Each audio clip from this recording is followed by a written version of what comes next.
Hello my dear students. તો હવે આપણે નવો આગળનો ટૉપિક સ્ટાર્ટ કરીએ. આપણો નવો ટૉપિક છે સરેરાશ ઝડપ અને સરેરાશ વેગ.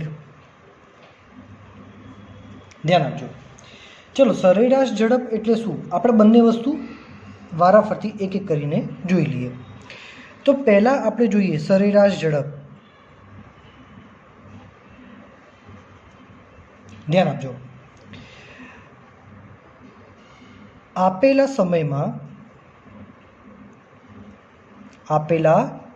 સમયગાળામાં પદાર્થે કાપેલું કુલ અંતર એને બીજું શું કહેવાય?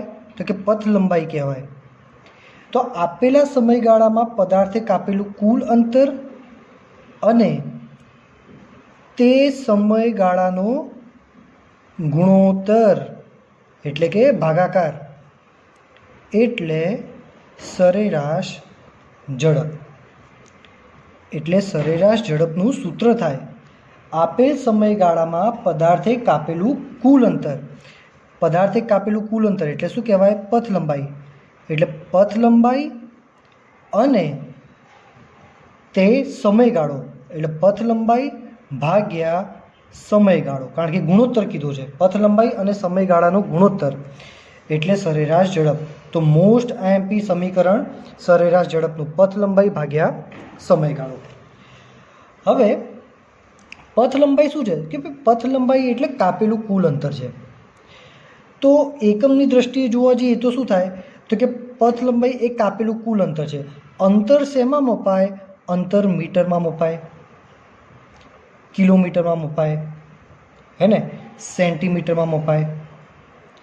ભાગ્યા સમયગાળો. સમયગાળો શેમાં મપાય? તો કે સેકન્ડમાં પણ મપાય, કલાકમાં પણ મપાય, સેકન્ડમાં પણ મપાય. એટલે ગમે તે થઈ શકે છે. મીટર પર સેકન્ડ થઈ શકે, કિલોમીટર પ્રતિ કલાક થઈ શકે છે, કિલોમીટર પ્રતિ સેકન્ડ બી થઈ શકે છે, જેમાં માપ્યું છે એમાં. પરંતુ એનો એસઆઈ એકમ આપણે પ્રકરણ નંબર 2માં આવે છે, બરાબર, જેને આપણે પાછળથી જોઈશું. પણ દરેકનો એક એસઆઈ એકમ હોય છે. સરેરાશ ઝડપનો એસઆઈ એકમ મીટર પર સેકન્ડ છે. એટલે આપણે વધારે પડતો સરેરાશ ઝડપ મીટર પર સેકન્ડમાં જ માપીશું, બરાબર. તો સરેરાશ ઝડપનું સૂત્ર શું થાય છે? પથ લંબાઈ ભાગ્યા સમયગાળો. એવી રીતે આવશે સરેરાશ વેગ. ચલો, સરેરાશ વેગ એટલે શું? આ જ વ્યાખ્યા થશે, થોડી અલગ, કે આપેલા સમયગાળામાં પદાર્થે કરેલું કુલ સ્થાનાંતર અને તે સમયગાળાનો ગુણોત્તર એટલે સરેરાશ વેગ. રેડી? લગભગ આના જેવું જ છે. એક આને જરા પિન માર દઉં એટલે ઉડે નહીં. ચાલો, તો હવે સરેરાશ વેગનું સૂત્ર બનાવવું હોય તો શું થાય? સ્થાનાંતર છેદમાં સમયગાળો.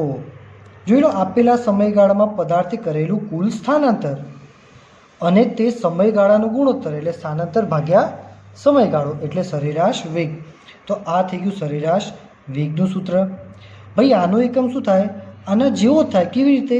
તો કે સ્થાનાંતર. સ્થાનાંતર શું છે? સ્થાનાંતર એક પ્રકારનું અંતર જ છે. એટલે અંતર માટે મીટર હોય, કિલોમીટર હોય, સેન્ટીમીટર હોય, ગમે તે હોઈ શકે. બાય સમયગાળો સેકન્ડ, અવર, સેકન્ડ, ગમે તે. તો આનો એસઆઈ એકમ કયો થાય?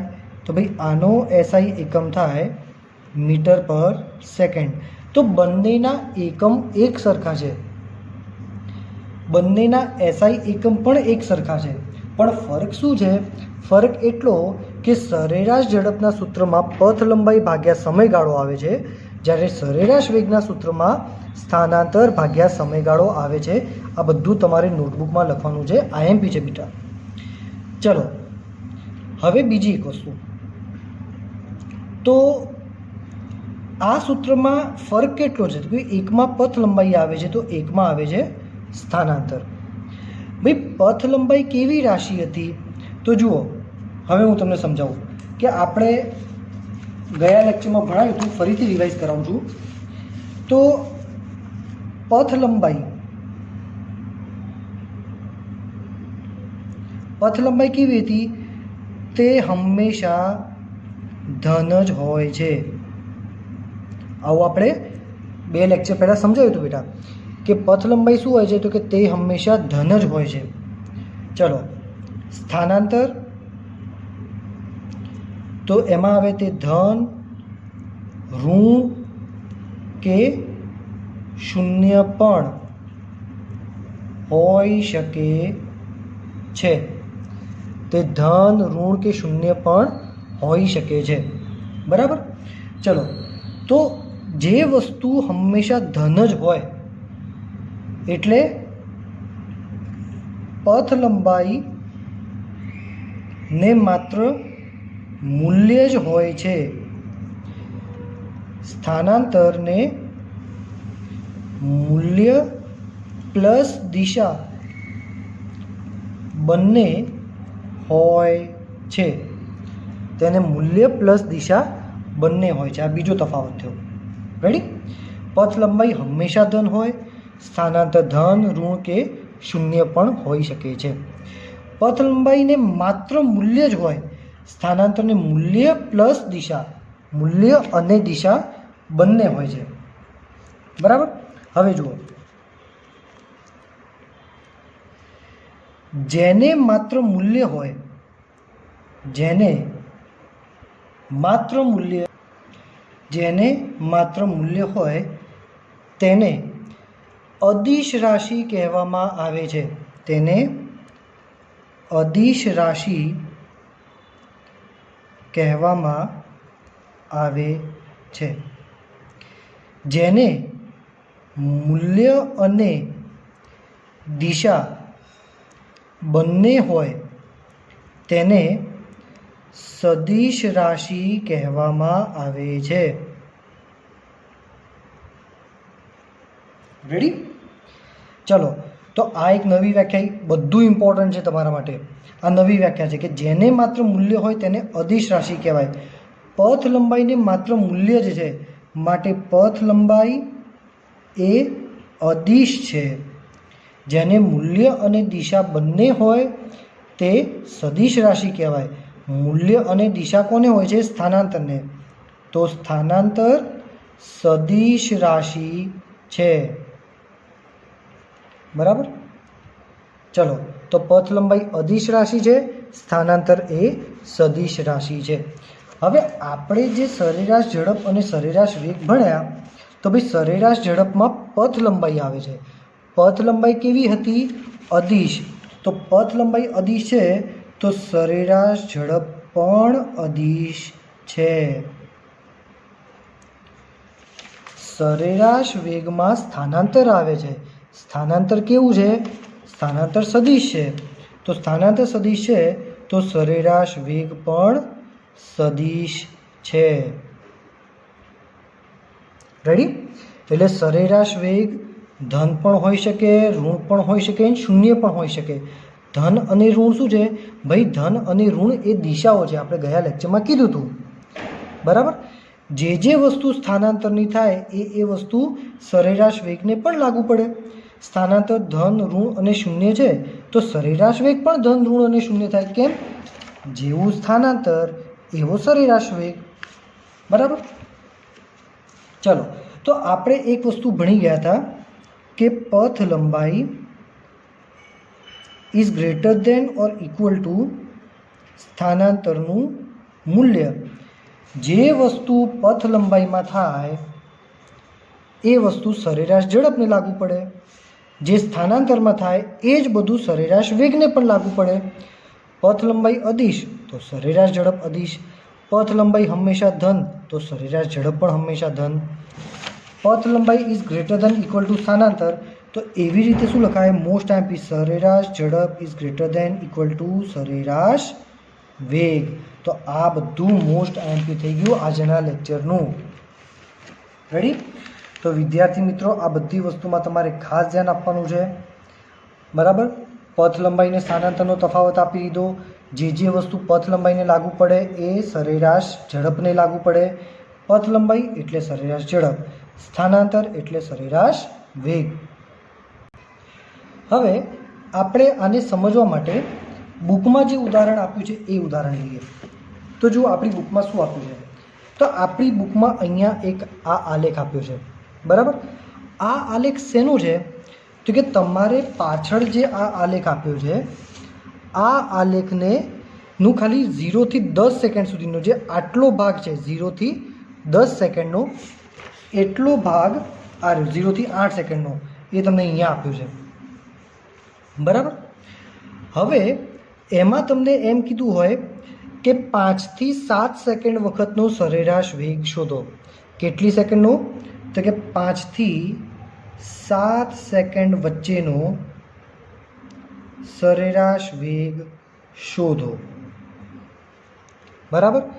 તો આપણે સરેરાશ વેગનું સૂત્ર લખીએ. ચલો, તો કે ભાઈ સરેરાશ વેગ શું થાય છે? તો કે સરેરાશ વેગ બરાબર સ્થાનાંતર ભાગ્યા સમયગાળો. હવે સ્થાનાંતર શું થાય? તો સ્થાનાંતર મેં સમજાવ્યું હતું કે અંતિમ સ્થાન માઇનસ પ્રારંભિક સ્થાન. શું થાય છે? અંતિમ સ્થાન માઇનસ પ્રારંભિક સ્થાન ભાગ્યા સમયગાળો. ગયા લેક્ચરમાં સમજાવ્યું હતું કે સ્થાનાંતર એટલે શું? તો કે ભાઈ અંતિમ સ્થાન માઇનસ પ્રારંભિક સ્થાન, બરાબર. ચલો, હવે અંતિમ સ્થાન કયું? તો આપણને 5 થી 7 સેકન્ડનું કીધું છે. સ્ટાર્ટિંગનો પ્રારંભિક સમય 5, અંતિમ સમય 7. અંતિમ સમયે જે સ્થાન હોય એને અંતિમ સ્થાન કહેવાય. પ્રારંભિક સમયે જે સ્થાન હોય એને પ્રારંભિક સ્થાન કહેવાય. તમે 7મી સેકન્ડે જ્યાં હશો એ અંતિમ કહેવાય, અંતિમ સ્થાન. 5મી સેકન્ડે જ્યાં હશો એ તમારું પ્રારંભિક સ્થાન કહેવાય. તો અંતિમ સ્થાન માટે શું કરીશું? તો અંતિમ સમયને આમ કરીને અહીંયા જોઈશું તો શું આવશે? તો કે 27.4. ભાઈ 27.4 એ તમારું અંતિમ સ્થાન છે, ચોપડીમાં આપેલું છે. તો અંતિમ સ્થાન આપણે લખીશું 27.4 માઇનસ પ્રારંભિક સ્થાન. તો ભાઈ પ્રારંભિક સ્થાન શું થાય? 5મી સેકન્ડનું જે સ્થાન હશે એ પ્રારંભિક સ્થાન કહેવાય. 5મી સેકન્ડે કયું આપ્યું છે? 10, તો એ પ્રારંભિક સ્થાન થાય. તો એ પ્રારંભિક સ્થાનમાં લખી દો 10. સમય કેટલો હતો? તો ભાઈ 5 થી 7 સેકન્ડ. 5 થી 7 સેકન્ડ એટલે કેટલી સેકન્ડ થઈ? 2 સેકન્ડ. અંતિમ સમય માઇનસ પ્રારંભિક સમય. એટલે આને સોલ્વ કરો તો 17.4 ભાગ્યા 2 એટલે જવાબ આવે 8.7 મીટર પર સેકન્ડ. કારણ કે મેં સમજાવ્યું હતું કે સરેરાશ વેગ એટલે મીટર પર સેકન્ડ જ થાય. તો આ થઈ ગયું સરેરાશ વેગનું એક ઉદાહરણ. તો માય ડિયર સ્ટુડન્ટ્સ, આજે આપણે ઘણી બધી વસ્તુ શીખી ગયા છીએ. ભાઈ આજની બધી વસ્તુ ઇમ્પોર્ટન્ટ છે. પથ લંબાઈનું રિવિઝન કર્યું, સ્થાનાંતરનું રિવિઝન કર્યું, સરેરાશ ઝડપ ભણી ગયા, સરેરાશ વેગ ભણી ગયા અને સરેરાશ વેગનું એક ઉદાહરણ જોઈ ગયા આકૃતિ પરથી, જે ચોપડીમાં આપેલું છે. આકૃતિ પરથી એટલે આલેખ પરથી. મેં કીધું હતું કે આલેખ ઉપરથી ઘણું બધું પૂછાઈ શકે છે, બરાબર. ચલો, બીજી એક વસ્તુ તમારી બુકમાં આ વસ્તુ આપી છે કે ભાઈ એક્સ વિરુદ્ધ ટીનો આલેખ જો ઉપર જતો હોય, બરાબર, એક્સ વર્સિસ ટીનો આલેખ આમ ઉપર જતો હોય તો એ ધન વેગ દર્શાવે છે. કેવી ગતિ દર્શાવે છે?